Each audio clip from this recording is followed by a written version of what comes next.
Assalamualaikum warahmatullahi wabarakatuh. Jumpa lagi bersama saya di channel Bonsai Gembong, tentunya di channel Belajar Bonsai Bersama. Oke sedulur bonsai, mudah-mudahan kita semua selalu diberi kesehatan dan juga dilancarkan rezekinya. Sebelumnya saya mohon maaf, mungkin nanti agak sedikit berisik ya, karena di sebelah kanan saya sini jalan raya, tidak jauh ya, sekitar 4 sampai 5 meter sudah jalan raya, jadi lalu lalang kendaraan yang lewat. Di kesempatan kali ini saya mau berbagi tip untuk teman-teman, mudah-mudahan ini nanti bermanfaat khusus teman-teman pemula yang berbudidaya untuk bahan bonsai sancang perbanyak.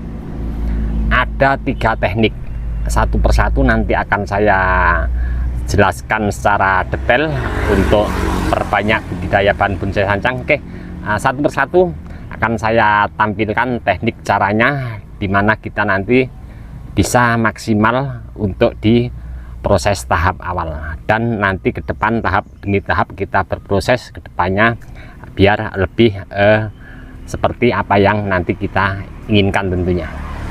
Sebelum saya sampaikan satu demi satu ketiga teknik untuk budidaya bahan bonsai sancang perbanyak, ini contoh untuk bahan programan.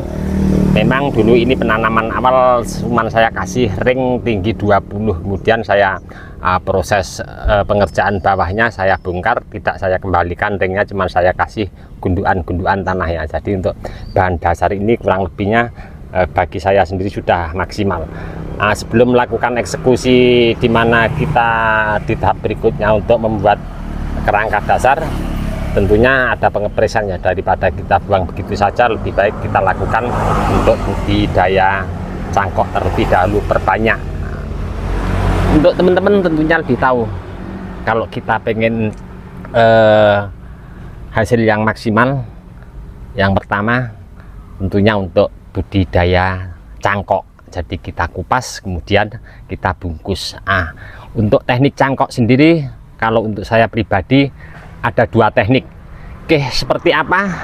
Saya akan lakukan pengerjaan dulu dengan kedua teknik, dan nanti akan saya jelaskan secara detail untuk pengerjaannya, dan di video saya sebelumnya juga pernah saya update ya. Dan satu lagi untuk teman-teman, kalau teman-teman pengen akar itu tumbuh keliling, usahakan pemilihan bahan yang kita mau budidaya cangkok yang tegak lurus ya, usahakan.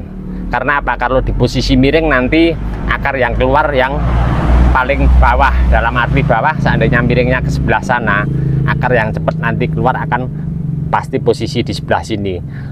Tapi tidak menutup kemungkinan juga bisa memutar.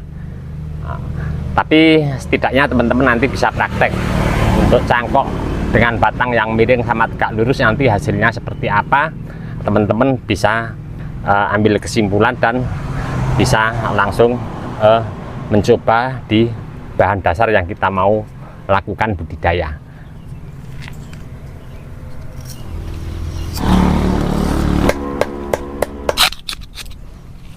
Ada 2 teknik. Di teknik pertama, kalau sudah seperti ini, kita kupas kulitnya, kita bersihkan tulang tengahnya pada batang utama bahan bonsai sancang, langsung kita bungkus.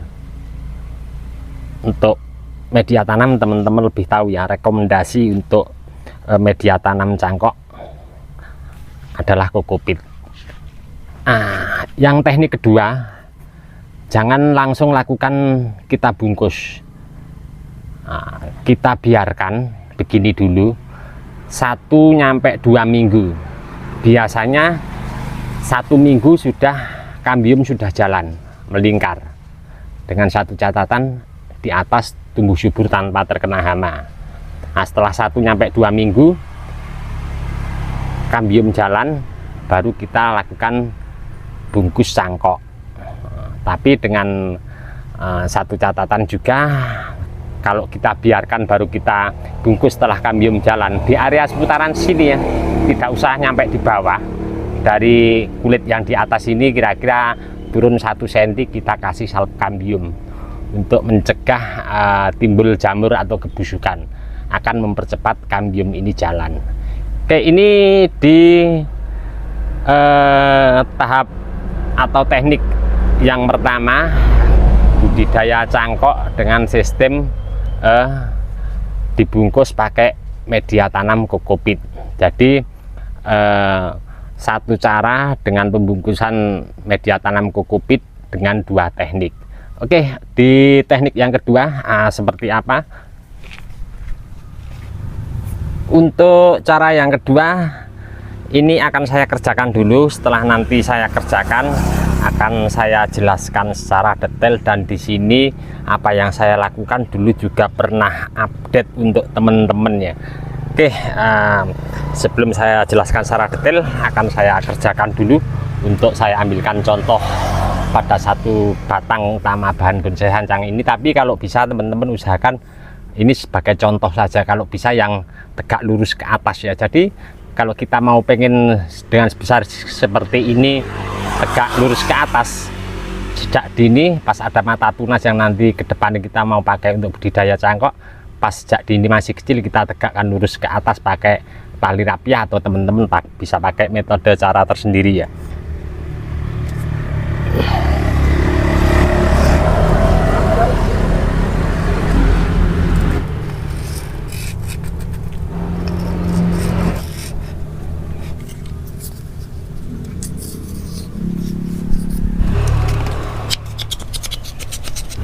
Kenapa ini saya proses lain daripada yang lain?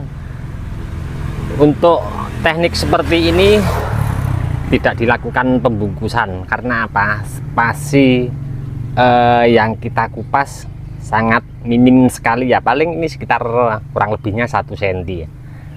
Nah, ini kalau sudah proses seperti ini, seperti halnya kita kumpas ya, tentunya pas terus kita bersihkan tulang tengahnya nyampe bersih. Nah, setelah itu, setelah seperti ini kita kasih sama salep kambium di area seputaran sini, tidak usah nyampe di bawah. Nah, untuk mencegah terjadinya jamur. Nanti setelah kambium sudah mulai jalan melingkar keseluruhan pada beberapa batang yang kita kupas, kita langsung potong. Kemudian kita lakukan sektek. Jadi seandainya teman-teman punya bahan yang tinggi terus los, bisa kita susun seperti ini ya. Tapi dengan satu catatan, kita harus pas seandainya cari mata tunas, seandainya ada ruas di area seputaran sini. Nah, kita selera mau dibikin nanti jumbo atau yang mame small, itu ketepatan pengupasan jaraknya monggo teman-teman selera. Nah, ini juga teknik ya, dimana kita berbudidaya bahan bonsai sancang. Oke, untuk teknik yang ketiga seperti apa? Saya mau ambilkan contoh, sudah ada bahan yang sudah saya proses juga. Nah, ini contoh yang saya proses. Sebenarnya di video sebelumnya sudah pernah saya update, kurang lebihnya untuk tekniknya sama. Jadi pas kita panen bahan dasar bawah, terus bahan stekannya di atas, tentunya daripada kita buang, kita potong-potong, kita cuci nyampe bersih, kita sikat. Setelah itu kita kasih salep kambium di atas sama di bawah, kemudian dimasukkan ke plastik, tapi yang di bawahnya kita lubangi ya plastik. Kalau teman-teman pengen budidaya banyak, bisa pakai bak yang besar, kita lubangi di bawah, terus kita siram pakai air, kita simpen di kamar mandi atau di tempat yang teduh. Nah, ini proses 1 minggu yang lalu, dan alhamdulillah kita lihat ya, siap untuk di stek. Ini kambiumnya sudah mulai jalan. Nah, ini siap kita tanam. Untuk cara tanamnya seperti biasa, taruh tempat yang teduh dulu, kemudian tetap di atasnya kita kasih penutup plastik. Kalau teman-teman pengen praktis lagi, bisa pakai bekas botol aqua ya, kita potong jadi 2, terus kita tutupkan di atas. Coba kita cek bahan yang lainnya ya, seperti apa kondisinya. Nah, sudah alhamdulillah seperti yang saya inginkan ya, beberapa kambium sudah mulai jalan. Supaya yang lainnya akan saya cek. Nah, seperti ini ya, kita lihat ya, kambiumnya sudah jalannya di samping, siap untuk dilakukan stek. Ada 2 bahan lagi. Nah, ini nampak, kita lihat ya. Nah, ini kambiumnya sudah mulai jalan, bahkan atas sama di bawah. Jangan terbalik ya teman-teman. Jadi pas kita posisi proses, posisi yang di bawah penempatannya di bak ataupun di plastik, tetap kita kondisikan. Dan untuk kalau di bak, usahakan di atas tetap ditutup, tapi tetap dikasih lubang biar oksigen bisa keluar masuk. Terus pengontrolan kalau sudah kering, tetap kita lakukan penyiramannya. Nah, ini juga sama, sudah kambium sudah mulai jalan ya. Berapa ini sudah siap kita tanam untuk lakukan stek.